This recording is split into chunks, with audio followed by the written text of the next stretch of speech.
When the power goes out, your UPS battery backup goes on, supplying AC power just like what the electric company delivers. Well, almost.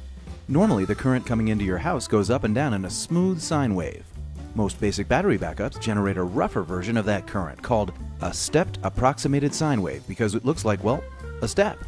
That works just fine for many of the things you plug in, but it can cause glitches in sensitive devices like high-performance PCs, gaming consoles, smart TVs, and audio equipment. But good news, the new Backups Pro family from APC produces sine wave output even on battery. And Backups Pro with sine wave also helps your devices run cooler and last longer. So your devices get the power they were built for, and you get the performance you expect, no matter what.